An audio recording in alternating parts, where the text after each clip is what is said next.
Hello guys and welcome back to my Fate Grand Order Lostbelt 7 main story gameplay. So yes, we will be continuing from where we left off. Um, Golden Sea of Trees section 2, let's start.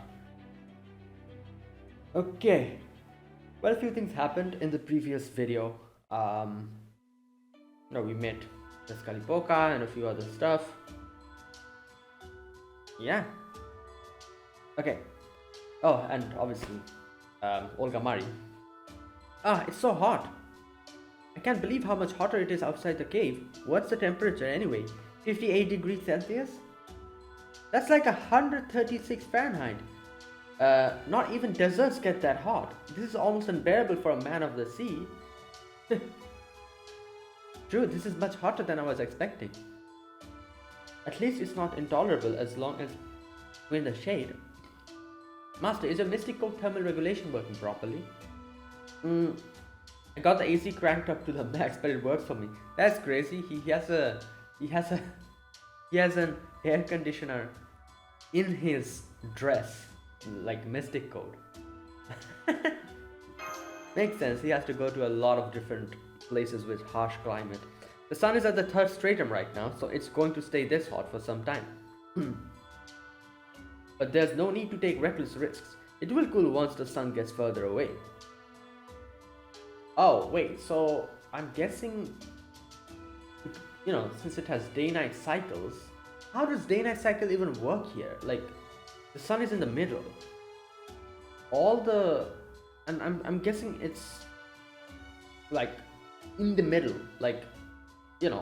So each and every place gets the same amount of heat, shouldn't it?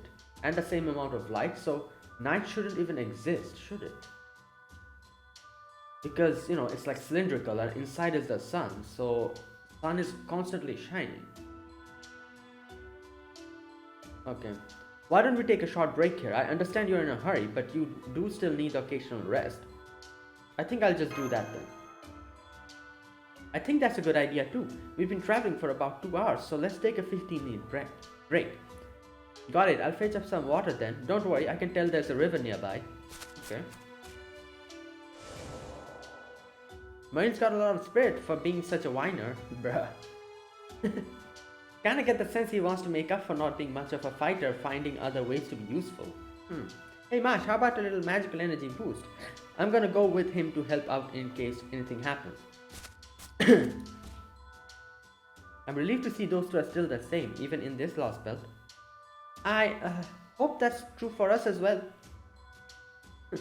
The jungle, quite a lot of information here. Not bad, harsh but pleasantly cool temperature. Very humid, high atmospheric pressure, lots of smells. It is like a flood of life, so many colors and waves, both of the micro and the macro scales. If I concentrate on these sensations, all these colors start to feel nauseatingly vivid. Do you know what I mean? It really feels like something's coming up my throat. I guess like some insect got into her mouth or something. Oh wow, you really weren't kidding. You're vomiting up rainbows, Director Olga Marie. Wow. Maybe you should turn down your senses until you're used to this environment. Oh, she took it too many of. Okay. That's why. Okay. Quit rubbing my back. And I told you that's not my name. Still, I think that might be good advice. Lowering the sensitivity of my senses is probably the way to go here. Your name is Mashkiralite, right? Are you human too? Well, yeah, demi-human. Your body structure is very different from Fujimaru's. I am, but I'm also a demi-servant, so my body is a mixture of a human and servant. It makes me a lot stronger than I may look, so if you need someone to do heavy manual labor, U-Olga Marie, please don't hesitate to ask me. A demi-servant, huh? Right, of course, one of those. I know what those are. You clearly want me to explain? No, I totally know what they are. They're one of Earth's local specialities, right? I remember at least learning the words. What? What is she talking about? I don't have any problem with you personally. But demi-servant, something about those words rankles me. Why don't you think of different ones? Okay. Whoa, are you guys friends now? Sorry for ruining the moment, but I ran into some nasty dinosaurs, and they followed me here. Wow. Please, Marsh, help me. Great, good job.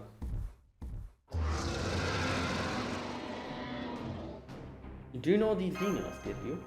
Oh yeah, we have him with us. Their brains have atrophied beyond repair. They are neither living nor dead any longer. They are akin to tumors in the jungle. Each is a mindless predator who exists only to convert whatever animal they find into energy. Oh, so then we'll have to defeat it. There's no reasoning with them. Our only choice is to run away or shut them down with force. Then I guess there's no other way. Looks like I'm up, Fujimaru. Leave it to me. I'll get rid of them in no time. But don't let them get too close to me. Mash, I order you to keep me shielded. You're my new bodyguard. Right, it'll be my pleasure. Preparing for combat. Okay. Oh yeah, she's afraid of them. That's why she told them not to make it come near her. Okay, so you have to take in habit rod here. I'll take the support habit rod. I haven't really increased her skills. And Mash, there you go. Yeah.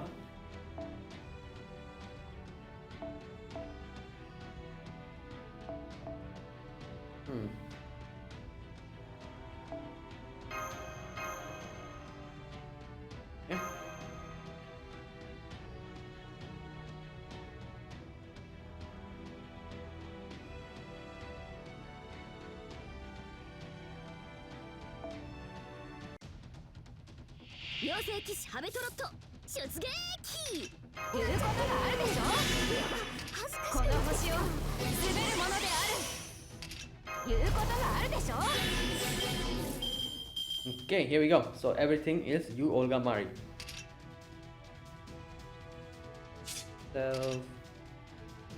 Just keep going.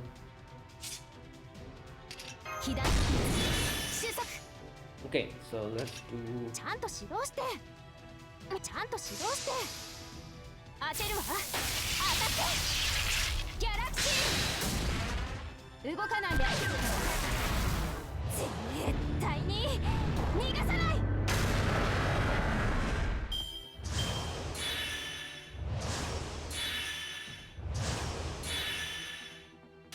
Yep, there you go.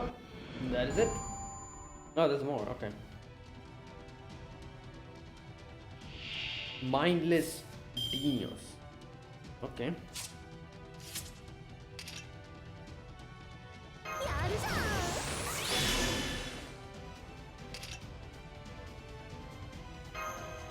Wait, what is this? Applies to an invincible causes recovery. Oh no, no.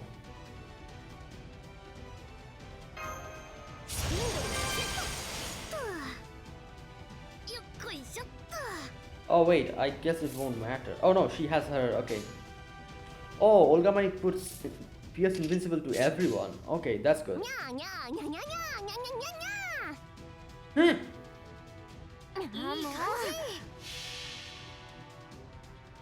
Okay.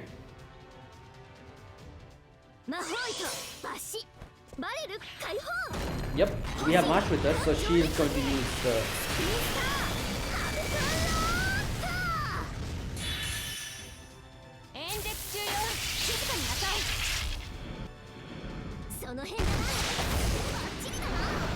There you go.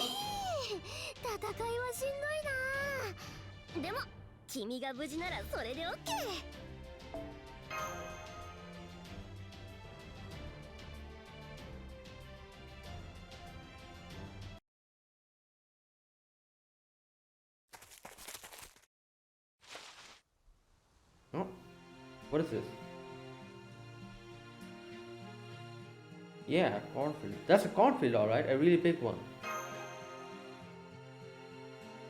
Wow, these are huge. Each stalk must be at least 2 meters tall. Are these edible, Tepu? You don't use them for fuel, right? Not at all. Sentinel or corn in your language is the only food that we dinos eat simply because we love it. Ah, okay. Now, what's this about using it for fuel, Marine? What does proper human history have use corn for? Oh, I know what they're talking about. Ethanol, right? The kind of biofuel made from organic materials. Yeah, but I don't think ethanol. I thought grains were a primary source of nutrient for primitive beings like you, no? Do you just use them for fuel instead of consuming them yourselves as a part of a natural cycle? No, not exactly. We grow different crops for different purposes. Some corn is selectively bred to maximize flavor, nutrients, while other corn is optimized for producing ethanol. Oh wait, corn is used for producing ethanol? I didn't know that. Okay. Some concerns have been raised about gases produced by growing ethanol corn and their impact on climate change. But these kinds of crops are still a shining example of human ingenuity. So your civilization must destroy its environment to advance. Well, yeah, I guess she's not wrong. It's a byproduct. I understand that the evolution of species often comes with some sort of race to see how far they can get before they devour their own planet. But the way these things are going right now, you Earthlings don't have a chance. All the more reason you need a strong leader like me. Well, Earth has already been bleached clean, so Yeah. Hey, it's nice that the president is in a good mood and all, but Fujimaru, have you noticed? We left the cave about 6 hours ago. The sun was just rising, right? So don't you think it's weird that it doesn't seem any closer to setting? I was just talking about this. It's a cylinder. I don't think sun will ever set. Yeah, it's impossible. How? Like we're surrounding the sun. It's not that Yeah. Now that you mention it, I don't think we should expect there to be a night here. Yes, there you go. Mictlan is entirely enclosed and folded in on itself like a giant underground tube of sorts, so the sun here will never sink below the horizon. True. That's not to suggest the sun actually sinks in our world either, but you know what I mean. But the sun here has definitely been moving south. That is what I'm thinking. Well, I suppose further away might be more accurate. I'm assuming so the sun is not directly in the middle. It's like a little bit, on the side. So that is why it moves to a certain point and then it'll come back again. That's what is going to happen, because if you're in a cylinder and the sun is not in the middle, if the sun is in the middle, then it'll stay there forever. The distance will always be the same. But if it's in like one of the sides, like closer to one side, then whichever side is closest to the sun, it's going to rotate like this, move further away up until a certain point, and it's going to come back again close, like that. It's going to happen like that. I'm assuming it's something of that sort. At the rate it's going up now, the sun should dim and give way to night in about 5 hours. Since this cavern obviously cannot rotate, the sun must be the only celestial body moving down here.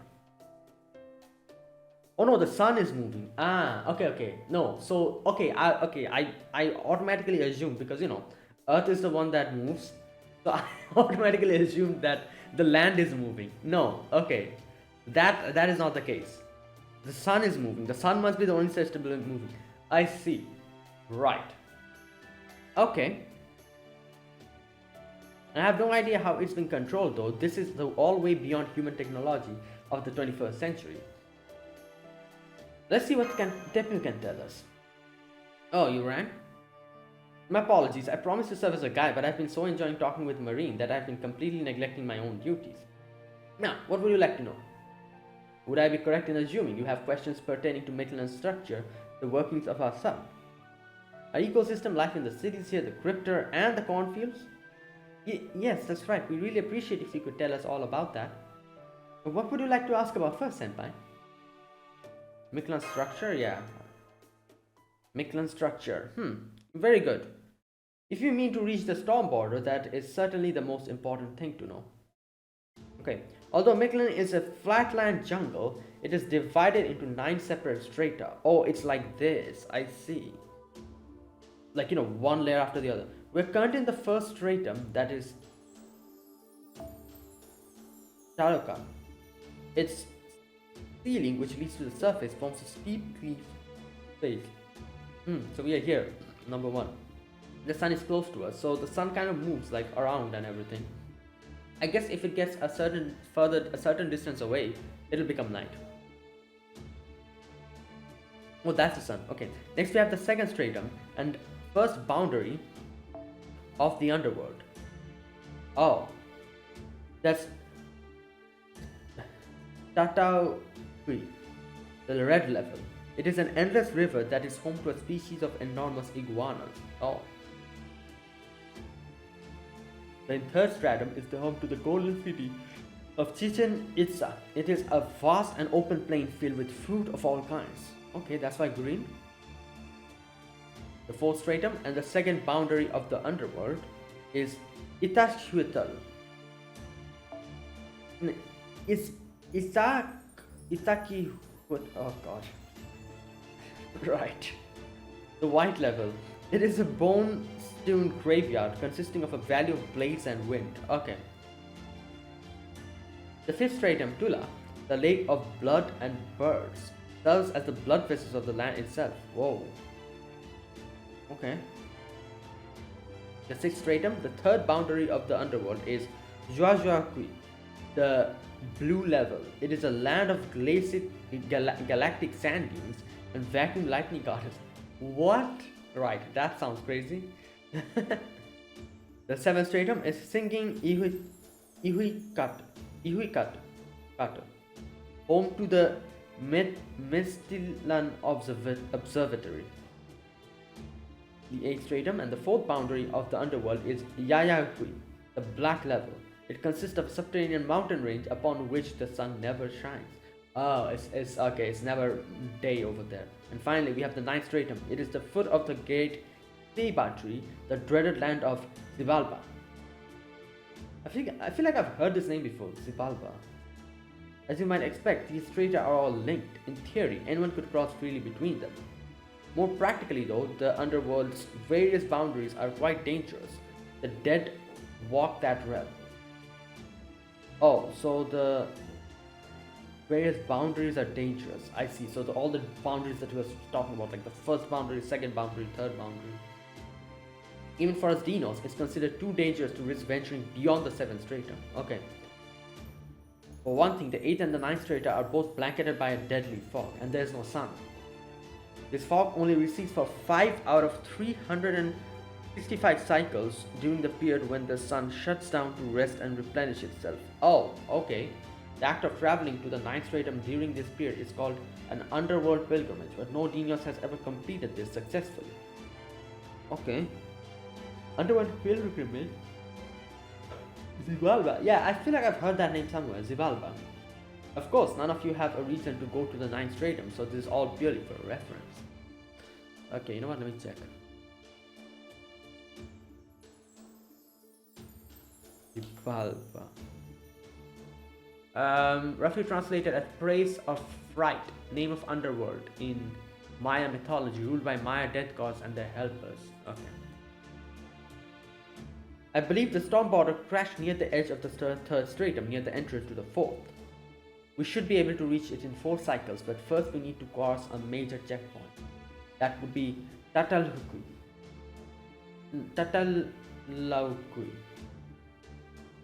The red boundary of the underworld. It comprises the second stratum. It has become a terribly dangerous place thanks to Tezcatlipoca. Okay, here we go. The god of war who accompanies the cryptor. Yes. The god of war who accompanies the cryptor. So that must be the servant David summoned. Yeah. So he's Tezcatlipoca, the Aztec god of war and sacrifice, and one of the strongest gods in proper human history's Aztec mythology. We already met him. Like, they still don't know. Fujimoto doesn't know though.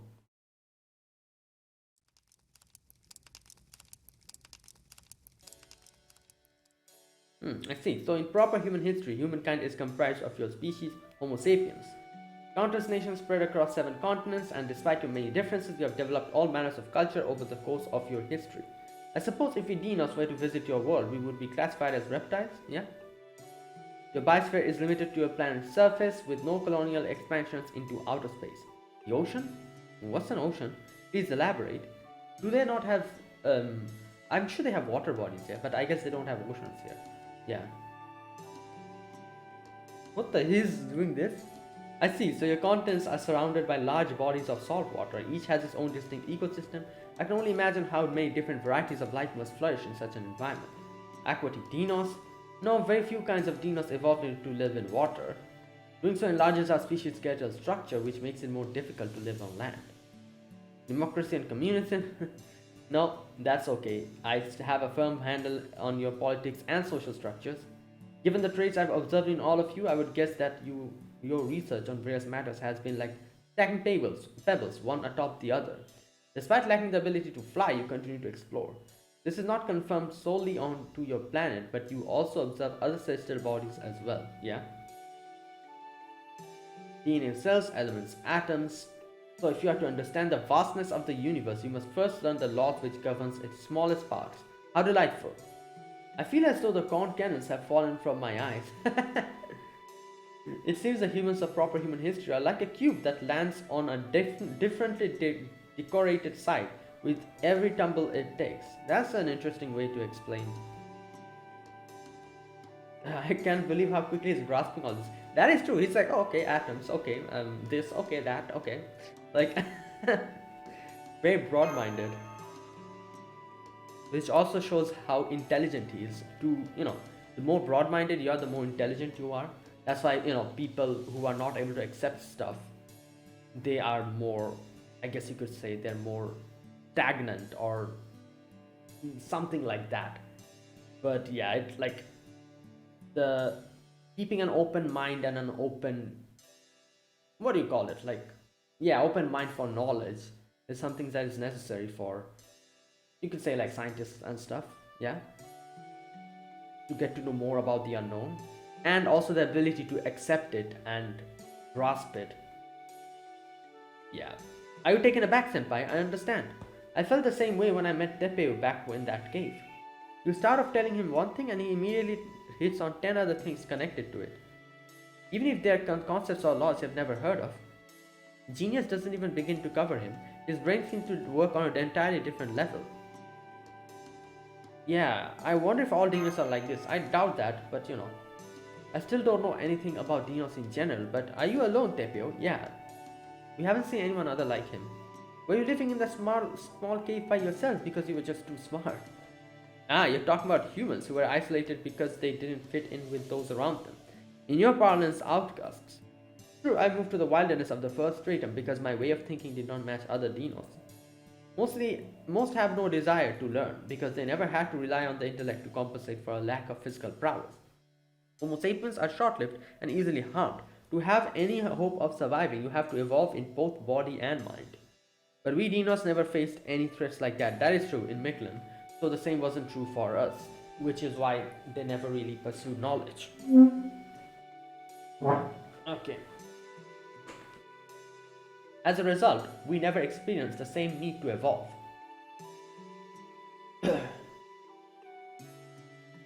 Okay, true, dinosaurs would be unstoppable if they were strong and smart. That reminds me, one of your expressions, someone being a babe in the woods. What? What does that mean? Being a babe in the woods. Your digestive system are simply incredible. We dinos could not only dream of consuming such a variety of foods. I assume you think nothing of your ability to break down the toxins in plants and absorb only their nutrients. Interesting. But from my perspective, such a capacity is truly revolutionary. Ah. Imagine being able to consume so many different living things, so many kinds of plants as food. I'm so jealous. You think so? Now that you mention it, I guess human food culture is pretty unique. Yeah. I wish Baker was here for it. Sometimes she talks about being the weakest member of the series, so this would really make her day. Epi, if you don't mind us asking, could you tell us more about dinos? We've never talked with anyone besides you, so... Very well, I'll tell you what I can about our ecosystem and how we got to where we are now. We dinos are the Lostbelt's prime species, or as equivalent to humans in our world, if you would like. We are the dominant species tasked with running this world. A long time ago, before Mictlan was created, our ancestors migrated here from the surface. Okay. These ancestors were the creatures you know as dinosaurs in proper human history. Oh, so they were obviously dinosaurs in the surface and they came here and they evolved through dinos. From what you have told me, Marsh, I understand that there exist several types of dinosaurs. I see, so this is a world where dinosaurs never were you know, never went extinct. They survived and they became like this because I guess they came to here under here, so they never like went extinct. From what you've told me, Marsh, I understand there existed several types of dinosaurs. There were long-necked marine plesiosaurus, bird-like flying pterosaurs, terrestrial theropods, and so on. Yes. Well, most dinosaurs fall under the theropod category. Wait. Terrestrial. Okay. That said, our creation was also shaped in many ways by Mala. Oh yeah, this whole concept of something like I didn't understand in the previous video what they meant by it. So we have a few of the pterosaur and plesiosaur varieties of dinos as well. Okay. Pterosaurs are especially rare, but they do exist to this day. Remember what I said about outcasts earlier? I, for instance, was ostracized from my herd because they took issue with my behavior. Wait a minute. Okay. Long net, okay. However, pterosaurs and plesiosaurs are essentially outcasts from the day they were born. I remember you also said about dinosaurs were herbivores and the carnivores were the minority. But all dinosaurs are herbivores, there's no carnivores. We are unable to break down the toxins in meat, meaning that eating it leads to pain, diminished intelligence, and eventually death. Wow. That is what happens to the unintelligent dinosaurs who attacked you earlier. Oh, they became this zombie-like thing, that's why, okay. Either they give up their intelligence when they were on the verge of death, or they turned feral after the Ocelome poisoned them. So that's what happened. Those dinosaurs were really scary, but I feel kind of bad for them now. I mean, dying painfully after being forced to eat meat they don't want, they might as well be zombies. Yeah? But why would the Ocelome do that to them? It's to do with the new teachings. You might call it all faith, or perhaps religion. Now that I've met you, I understand that Ocelome are Homo sapiens, humans just like you. Yeah, they appeared here in Mictlan out of nowhere and quickly moved to expand their territory. One of the central aspects of their faith is offering up hearts of the strong to the god. Oh, and since dinosaurs are the strongest life forms in Mictlan, they of course set their sights on us. They build a city in the 5th stratum, there they tear the hearts from dinosaurs. Now that you have been kind enough to share your knowledge with me, I have a clearer understanding of the situation in Mictlan. Two opposing factions are fighting a civil war here. One faction consists of dinosaurs. Our captain is Tikhen Itza, the golden city ruled by the king of dinosaurs and protected by the sun god, Kukulkan. Yep. There you go, Kukulkan. The other faction is the Ocelome. Their capital is Mexico City, a city of death created by Tezcatlipoca, new god of sacrifice. Yes. Right, and by the cryptor from proper human history who brought him here. The storm border you see crashed in the area between these two cities. So there's a god here in Mexico City. Hold on, I understand that the servant, the cryptor that David summoned is a divine spirit from proper human history, but you say there's also a god in Dinos' capital? Yeah, Kukulkan. And Kukulkan at that? What's so weird about that, Marsh? Haven't there been gods in other Lostbelts too? Yeah, but you're forgetting, Kukulkan is actually Quetzalcoatl. Like, and this is also another thing that I don't know. Like, yeah, I have seen Kukulkan, obviously, I have summoned her in JP as well, but I have no other context other than that. So, like, I'm not really sure how this Kukulkan and Quetzalcoatl are connected. So, I guess we'll get to know that here. But yeah, Kukulkan's another, like, Quetzalcoatl's another name is Kukulkan as far as we know. Yeah, but it's different here. Kukulkan is a Mayan god of wind and water for proper human history. But the Dinos have no connection to proper human history mythology whatsoever. That is also a good point. Okay. So it doesn't make any sense for that god to be here in Mictlan. Also, Tezcatlipoca is a god that came here. Like, as they said, the Ocelome came here with David and all that. They came from, I guess, outside. Tezcatlipoca was not here from the beginning. Kukulkan is here from the beginning. That's what Marsh is saying. Even though they don't have any connection to proper human history. Oh wait, come to think of it, the name Mictlan itself comes from Underworld of Aztec mythology. Oh, that is true. Yeah, mythology. But as I believe you have said before, the mythology of your world has nothing in common with our own in this world. I understand your confusion, but the answer is quite simple. Okay? The very concept of sun god is also a recent development. Oh. We are simply indifferent to such things until recently. So Kukulan is a new god here, like that have been established. In fact, until the Crypto's arrival, we rarely even conversed with words. So it was proper human history itself that passed on the concept of gods. Prior to David Samvoy's arrival, there were no gods of any kind on in our world. Yeah, but once Tezcatlipoca, the god of proper human history, was summoned here, many things took on a new meaning. Things that simply existed before became special. Technically, I suppose it was also an act of substitution, but no matter. My point is, it was the first time anyone in our world had ever heard a story. Oh wow. Interesting.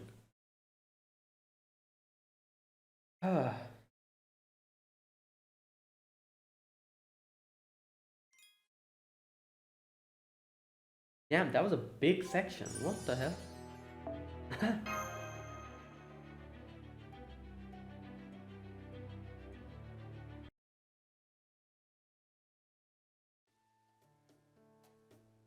I think I'll go to bed now. I've learned a great deal today, and I'll make sure to that I've understood it all.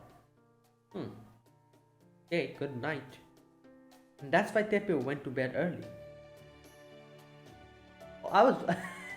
So wait, she was just listening to everything, just sitting down? U-Olga Marie is standing about 20 meters away, looking up at the night sky. Oh, okay.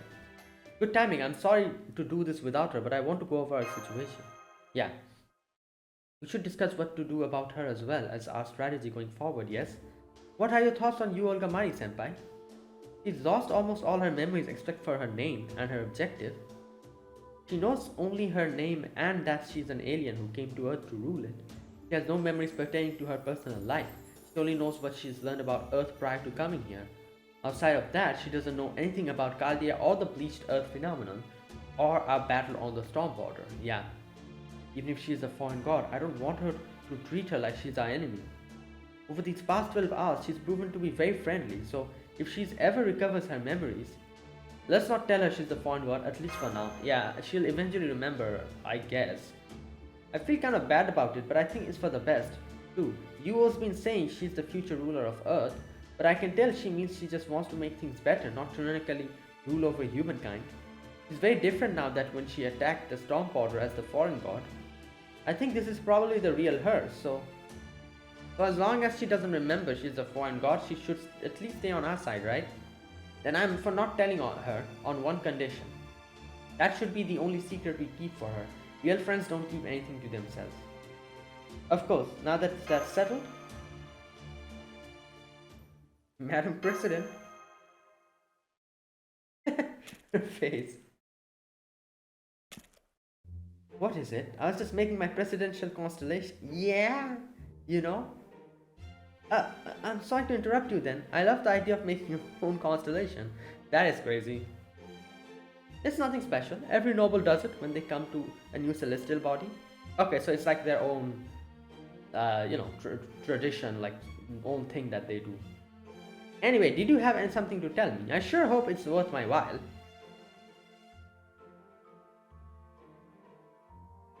She seems so confused.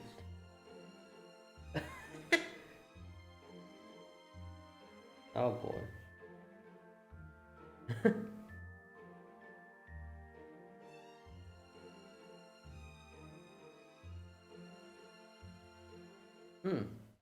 So, we told her everything except that one thing, obviously.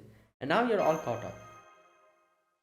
Servants, Master, Mages, Chaldea, the installation of humanity, singularities, the bleached Earth phenomenon, cryptors, trees of emptiness, proper human history, Lostbelt. Exactly how many times has Earth faced an existential crisis at this point? Alright, I have a much clearer picture of how foolish you humans are now. You guys have been through a lot, huh? Still, nice job taking back your future, even if it was just that one time. I'm impressed, Fujimaru. It looks like you've been working hard too, Mash. This Kaldi organization you belong to doesn't sound half bad either. Preserving humanity's future without anyone ever knowing? What a fulfilling calling. Director. Director? What are you talking about? You all say the strangest things sometimes. Are you experiencing some kind of a bug? Okay, so obviously we're not telling her about her being the foreign god, but have we not told her about Olga Marie as to how she resembles her? I guess not. Good story, but I can really only give it a 9 out of 10. That's despite it being the most satisfying story I've ever heard. Do you know why I scored it like that? Huh. No, I don't. You say it's the most satisfying story you've ever heard, but it's still only a 9 out of 10. I mean, it's still not enough, right? Yeah, I guess it's still not over yet. You and Fujimaru did some impressive work, I'll grant you, but it's missing a certain finishing touch. Yeah, like I said, it's still ongoing. Like, it's made really well, but there's still a gaping hole right through the middle of it. I think it would be even better if it had someone bright and shiny in it too. I don't know who or what, but... Oh. I've got it. We lost a point because you weren't in it. Oh. Oh, you humans. That retort alone was enough to bring you up to a full 10 out of 10. If you're so eager for my help, then alright, I'll help you save Earth. What are friends for? Alright.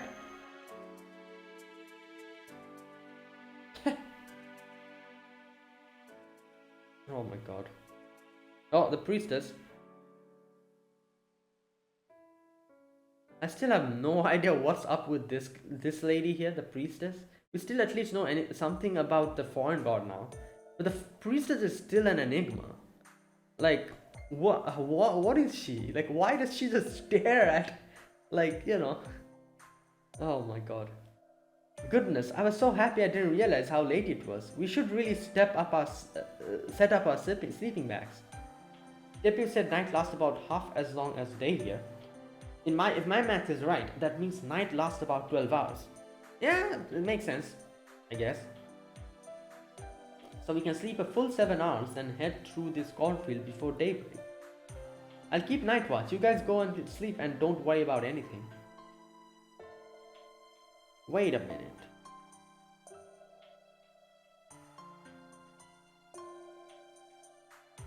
Night lasts about 12 hours. Night lasts about half as long as day here.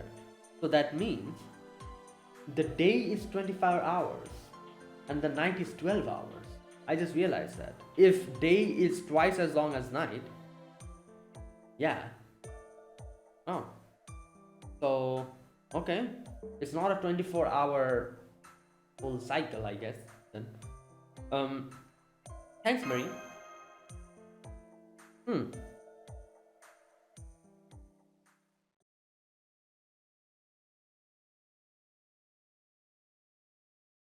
Is someone keeping an eye on them? What's going on? He's just looking at us. Well, obviously, you know, he is one of the disciples. This is going to be a problem.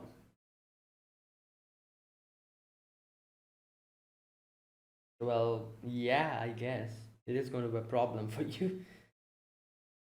Oh boy.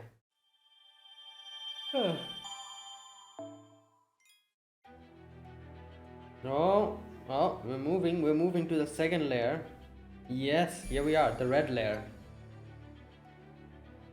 Talukui. First Underworld. Talukui.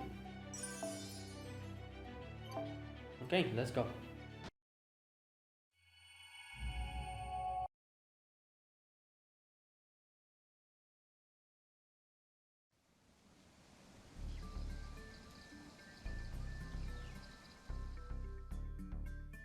So Tepu, what are these underworld boundaries anyway? The boundaries of the underworld are abnormal regions. They have strong magnetic fields, but distortions keeps Mala's basing at bay. Oh, I see. Well, I say magnetic field distortions, but it's more accurate to call them dimensional distortions. Mindless Genos used to monitor them, but after Tezcatlipoca showed up, the underworld has become exposed to trials which must be completed for the dead to truly die. Interesting. We kind of did the opposite, didn't we? Like, we died, Fujimaru died, but he gave up his three command spells to Tezcatlipoca for him to come back.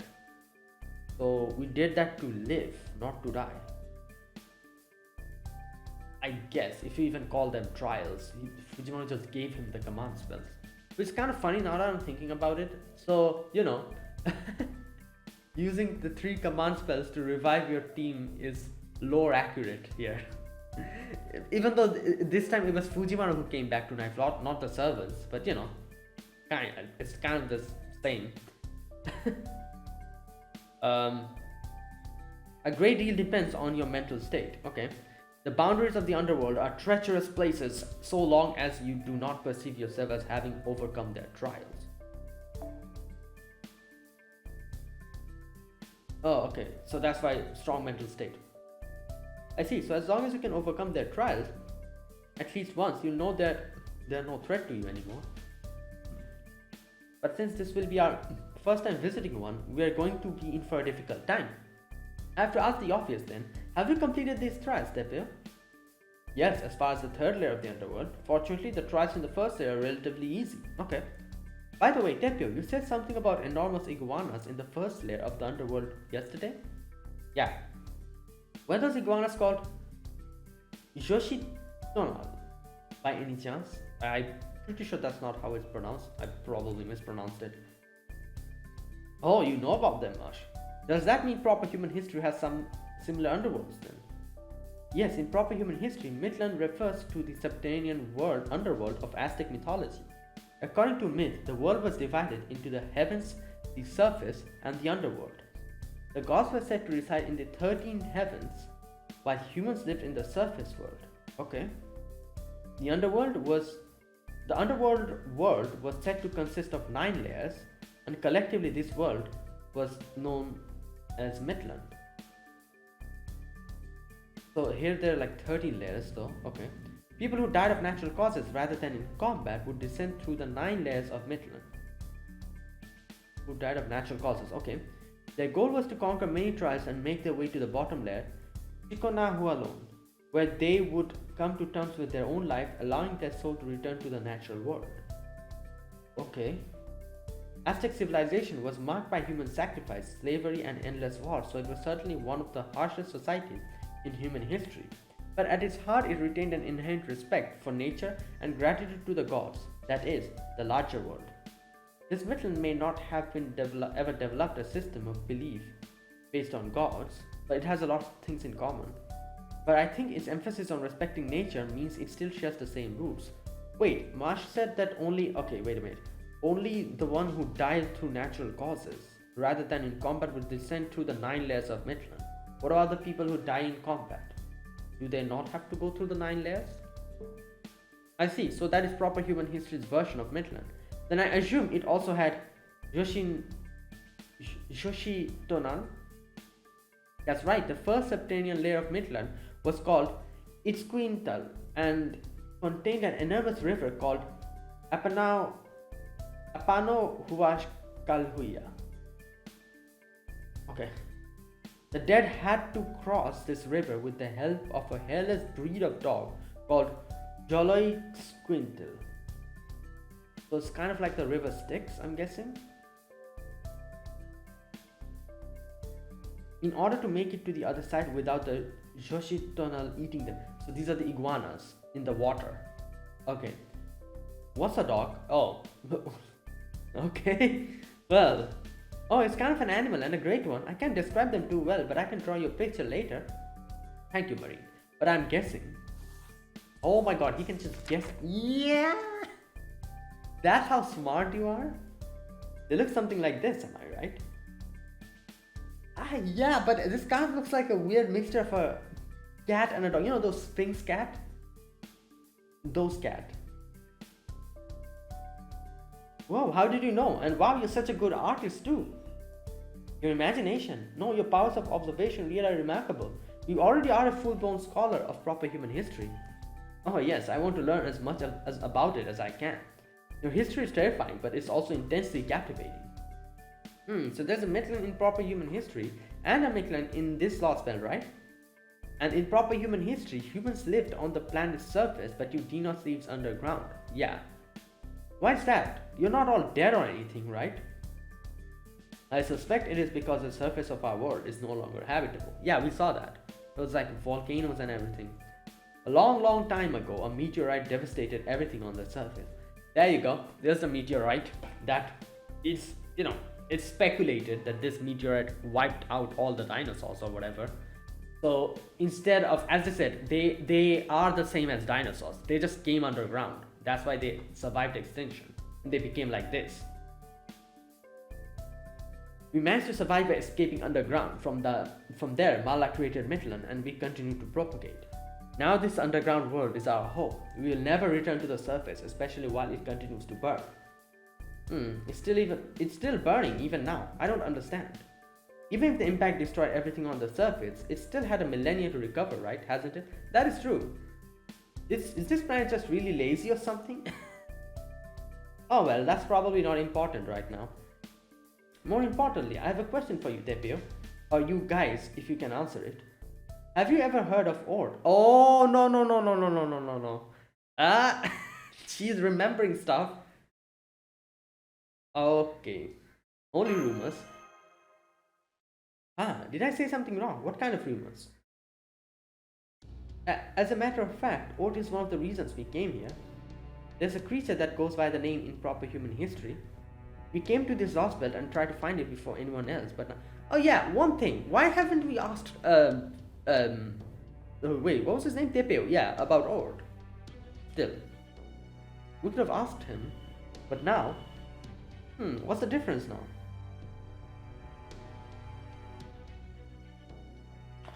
Yeah, because she was trying to fuse with it. Oh, I guess that's true. We don't really have any reason to go to it now, because what are we even going to do after finding it? Because Olga Marie is here with us. So I guess that's why they never asked anything about Ord to Tepeo, because we don't really need it currently. All we need to do now is keep an eye on Olga Marie. I guess you could say there's no need for us to find it anymore, or I guess you could say we have more important things to worry about. Yeah. Makes sense. Your first priority now is reaching the storm border, and then you've got to do something about the bleached earth phenomenon, right? I agree. Of course, you wouldn't have time to go looking for some weird random creature then. Yeah, weird random creature. Besides, now that you've got me, you have all the firepower you need. You mean you're not looking for Ort yourself, U-Olga Marie? Why would I be? I just asked because it's one of the few words I still remember. Although, now that you mention it, I do get the feeling I might have been looking for it myself. Maybe that's not important now either. Yeah, it's not important. Why worry about the little things? I'm okay with small creatures, and little doubts like this aren't worth pursuing anyway.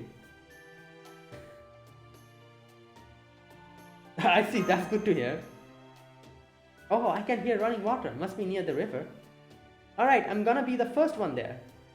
The jungle river ought to be no problem for me, so I swear by Triton I'll get us across easy peasy. Oh lord, famous last words.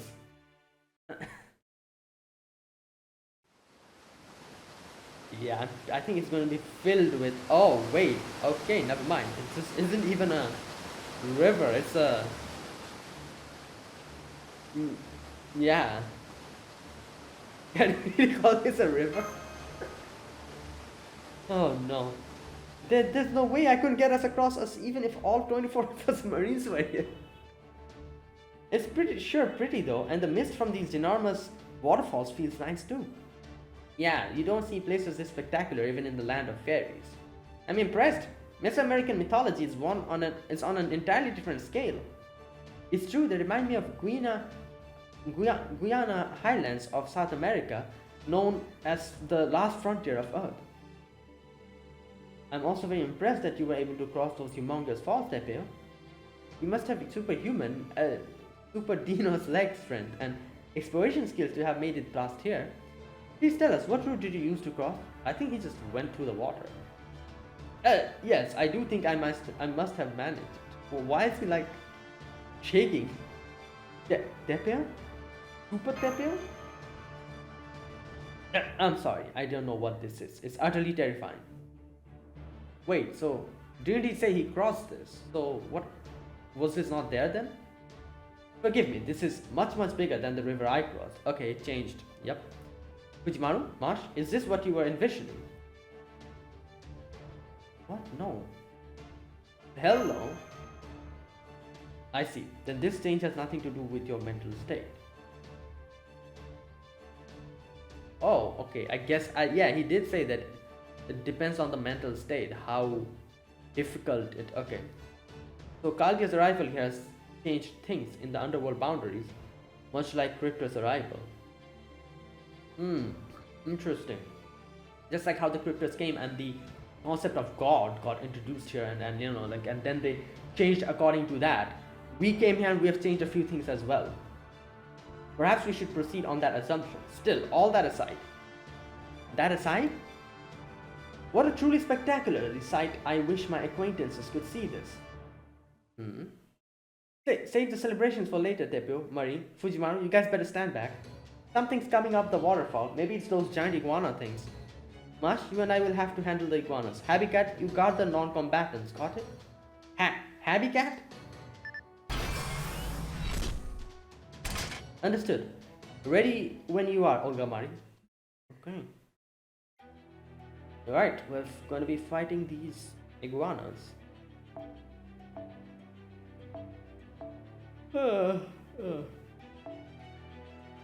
Okay.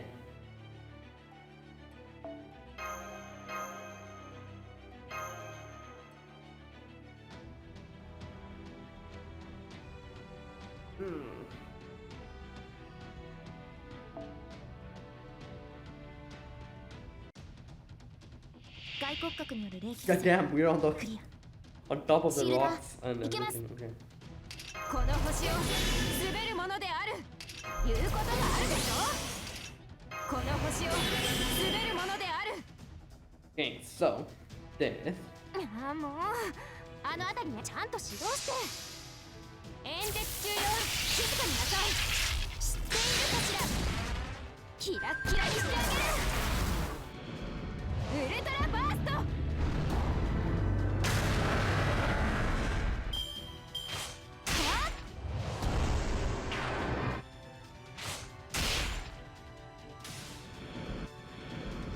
The burn is just crazy.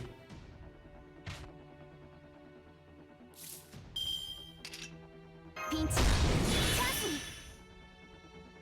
最大ダメージお任せください。パラドクスエフェクターセット。 Okay, so 了解。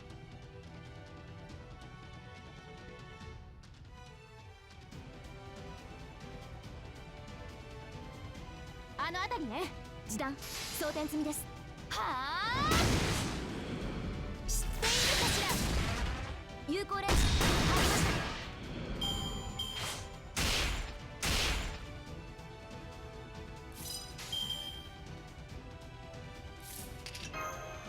た oh yeah, I need MP for this, I forgot. 一歩前に示弾あの辺り装填済みですブーストストライクフル回転デュアッ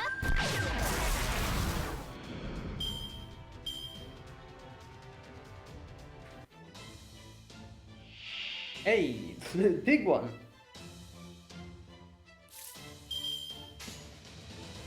示弾装填済みです指導してブーストストライクははははキラッキラにしてあげる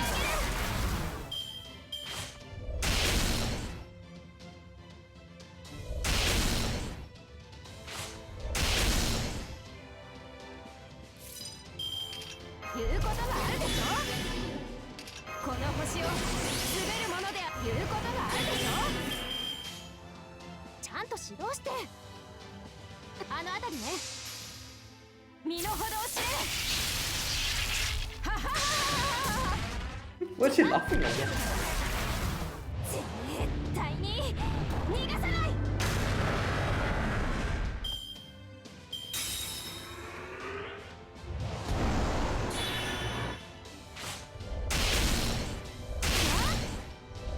God damn.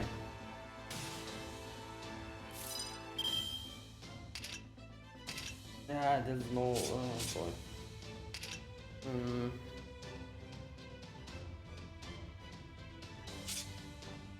バンカーベルトリロード。一歩前に了解。もうはあキラッキラにしてあげる。はははは She's like, ha ha 状 ha 況 ha. 終了。排熱そして魔力循環に移行しますねマスター。 Okay.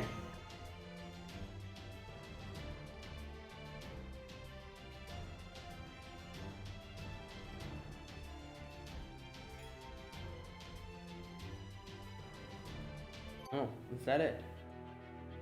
Should I end it here? Should I do another one? You know what? Let's do another one. Then I'll end it. For today. I was surprised to see those things, but you two handled them like they were nothing. Thanks, Marsh. Thanks, Press. But, you know what? Let's go with... a true president isn't afraid of anyone. Let's just gas her up. Oh yeah, good point. I love the believe in UO and justice will prevail strategy too. Yeah, naturally, and I'm starting to get used to those zizzes too. Who cares how big something is if the size is all is going for it? Nice job, you two. You were right. I didn't have to step in at all. Though you might be being a little too overprotective. Fujima's still a full-fledged master, you know. As long as he stays far away from the fighting, he can protect himself just fine. And get a firm handle on how the battle's playing out. So maybe you could try trusting him a little more? You really? Full-fledged, huh? That's great. But it wasn't Fujimaru I was worried about just now. It was you and Marsh. You used the energy stored in Marsh's shield when you materialized, right, Happy Cat? Yeah. And that energy can only be restored at the storm border, correct? So you should conserve it as much as possible. Even my sensors aren't operating at full capacity in all directions at all time, you know. Just because I'm the strongest doesn't mean I'm omnipotent. So I'm counting on you to support Marsh if she has to go off on her own. Got that, Happy Cat? I see. Okay, Olga Marie, you got it. If Marsh is ever in trouble, that's when I'll step in. So you weren't worried about me after all? Oh, don't be so sensitive. It was a figure of speech. I might have been a tiny bit of worried about you too, okay? Anyway, that case I'll take care of the enormous iguanas. So, what do we do now, Tepio? I mean, it's not like we're going to swim across, right? No, I can't swim at all. Oh my god. Wait, how did he cross the... How did he cross the river in the first place then? Last time I chopped down some trees to make a raft. Oh, but that's clearly not going to work now. Yeah. I'm afraid not. These falls are anything but even. More importantly, they're just too big. It would be like trying to cross the ocean. Ah yes, you mentioned oceans back in the cornfield. Exactly how large is an ocean? Oh, it's huge. It's a massive world of water that goes on forever in all directions. The ocean is filled with hopes, dreams, romance, and adventure. It's my true home. When we are done, I'll tell you all about it. Oh my, I can't wait. I do love how you see the world, Marine. Still, I'm afraid this isn't the time to admire the view. We still have to cross it, but we can't swim across or use a raft. What should we do, Master? Yeah, if only I can summon a heroic spirit who can sail us across. True, off the topic of my head, I can think of Noah, Moses, Icarus, Sinbad. Damn! These are some crazy names you're taking, Marsh. Noah, Moses, Icarus, Sinbad? Any one of these heroic spirits would probably have a noble phantasm that could get us across this river. Yeah, I guess. You know, all of them. I guess for Icarus it would be flying, because, you know, yeah. But all the others are obviously Noah's Ark, Moses, like parting the water, Sinbad, obviously, can sail us across the thing. Unfortunately, there's not an option right now, though we still don't understand why that is so.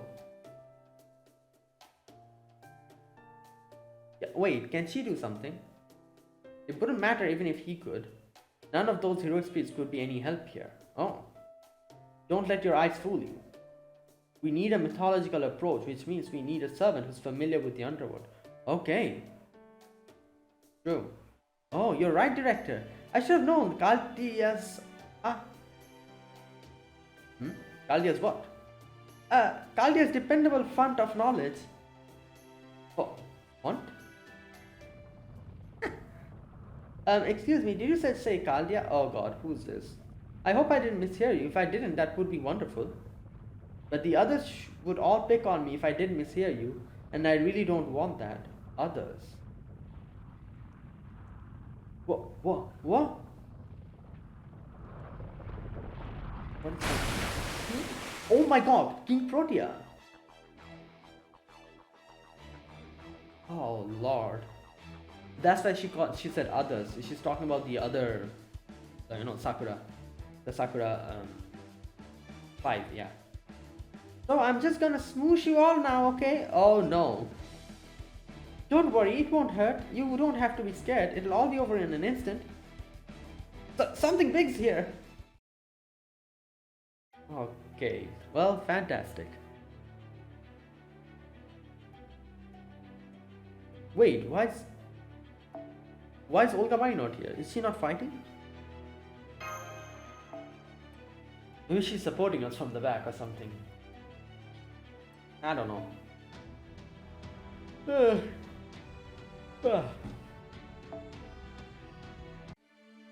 Fatal, oh god, we're supposed to be losing. Okay, yes, we're going to be losing this, definitely. Also, I just realized, unable to use command spell because, don't have any. Right, fantastic. I think I should probably save the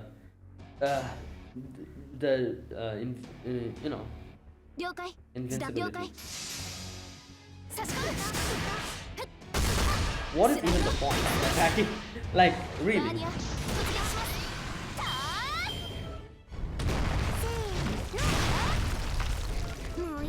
Oh god.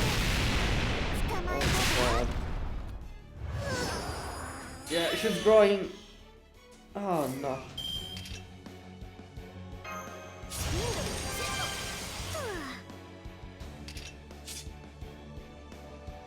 I do have one. Okay, you know what? Let me just put this on Marsh for now.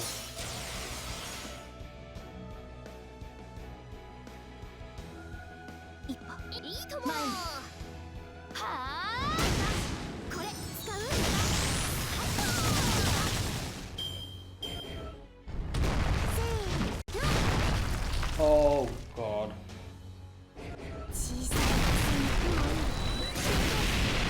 Okay.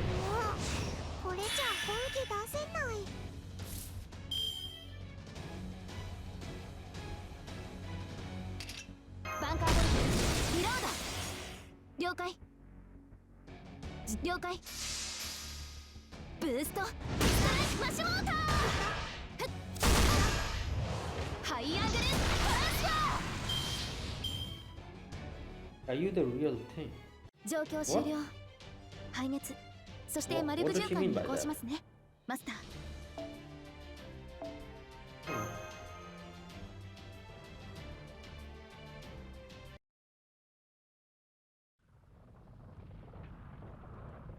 What happened? Oh no, I did it again. I'm so sorry for scaring you. I thought you were the bad guys who brought down the storm border. Wait, is she one of the servants that were supposed to accompany us? I think so. I thought this was like some other version of King Protea or something. I don't know. But you're actually the Master of Kaldia, right? Do you know who I am? Of course. Yay, I knew it was you, Fujimaru. I'm so glad I got to see you again. King Protea at your service. Well, wait, what? How are you just talking to her? Isn't she dangerous? Is she actually your ally or something? What is it? What is it just anything goes with servants? I guess. I'm surprised too, but it's true. Protea isn't giving off any hostile readings. Plus, Master seems to already know her, and she did introduce herself very properly. It's nice to meet you, Protea. Oh, I know. She must be one of the servants we summoned in the border. Yeah. Remember how we were supposed to summon 3 more besides Nitocris? I bet Protea is one of them. Yeah. Yes, that's right, Marine. I'm one of the 4 servants who came to help Caldia. But, well, I thought I could help Caldia out. But next thing I knew, I was here surrounded by a bunch of water. And those really noisy bats. I was so anxious I couldn't move. But then you came by and I heard your voices and, well, we are here. I'm glad I worked up the courage to stand up. I'm so sorry again for surprising you, but at least it means we met up. I hope I could be helpful, Master. Glad to have you with us, Protea. Ah, I see. Well, if you guys are okay with this, then fine. You there, what sort of heroic spirit are you? Because from what I recall, the alter ego class shouldn't exist in proper human history. Well, me? I'm composed of several goddesses' essences and one of Mother's personalities. Yeah. The goddesses who compose me are a number of archetypal mother goddesses. And then there's Iravata, a divine beast, and... there's something else mixed in with me. That's weird. What could this be? Iravata? The one from Indian mythology? I was thinking I've heard that name before, but I actually don't know who is this?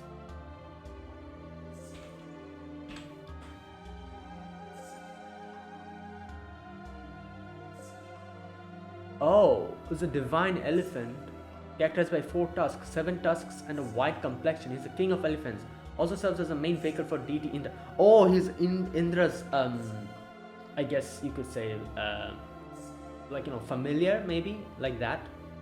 But yeah, on top of, them, Indra moves. Okay. It is also called Abramatanga, meaning elephant of the clouds. Nagamalla, meaning the fighting elephant, and Arkasodara, meaning brother of the sun. Abramu is the elephant wife of Iravata. Iravata is also the 3rd son of Iravati.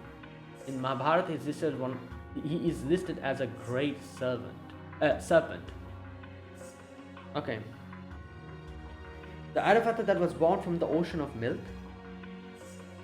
Yes, that's right. According to that myth, the god's decline had left the surface devoid of vitality, leaving behind a dead world. So to bring life back to the world, the gods joined with Asura, their sworn enemies, and performed a ritual meant to revive and rebuild the world. That was the ocean of milk. It was a tremendous feat that brought back life to the dead world. The gods poured the ocean of milk all across the world, churned it, and created Amrita, the nectar of immortality. Yeah, this is the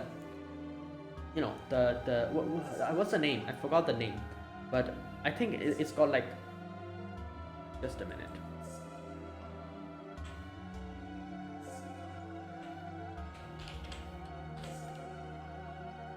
Yeah, Samudra Manthana. I just double checked it if I was correct or not. Churning of the ocean. Yeah, so actually a lot happens here.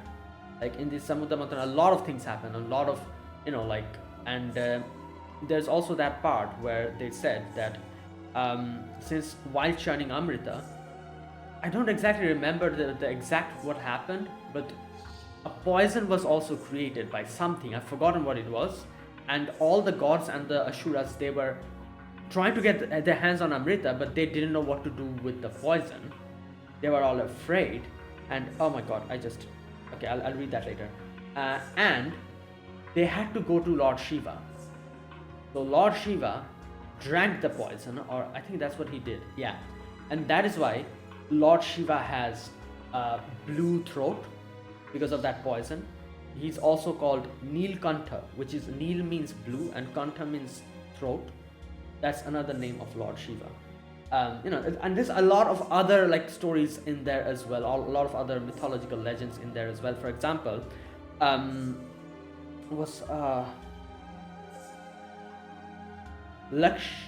it Lakshmi? Yeah, Lakshmi was goddess Lakshmi. Let me check, because I don't want to make a mistake here. Yeah, birth of goddess Lakshmi from the Samudra Manthan, or churning of the ocean. That's another thing. Also, Lakshmi was also born along with it. I'm sure all of you guys know about Lakshmi from Lostbelt 4 with the Queen of Jhansi that whole story that we had, where at first we thought it was Lakshmi, but then we got to know it was actually a Lakshmi, you know. So yeah, like this, a lot of stories there are, you know, some of the months. There's like plenty. Like these are like a few of the incidents that has happened back then. There's so many more. Like, you know, I've forgotten. I knew a lot of them, but I've forgotten most of them. These two I very much remember. You know, the Lord Shiva part and this part. Okay. The same process also led to the birth of Iravata, an elegant white elephant who swam across the ocean of milk. A world devoid of vitality, creating life from there. Does that mean this event took place in the Underworld? That's right, Protea had a trait that lets her cross both the Sea of Life and the Sea of Death. Which means she's compatible here. Yeah, we can have her carry us, and since she's so big, there's plenty of room for all of us. Nice. Hey, watch it, Marine. Even if you don't mean anything by it, you shouldn't call people big unless you know they're okay with it. Alright, I'm sorry. As punishment, I'll just swim across my own. No, it's okay. I'm just glad to hear you say that. Although, you want me to help you cross the river by being your boat? Is that what you want to, Fujimaru? Yeah. Would you mind, Protea? Hey, you got it. I'm technically a kaiju, so I don't know how gentle I can be. But I've never had such a big job before, so I'll do the very best I can. Okay, I'm going to end it here.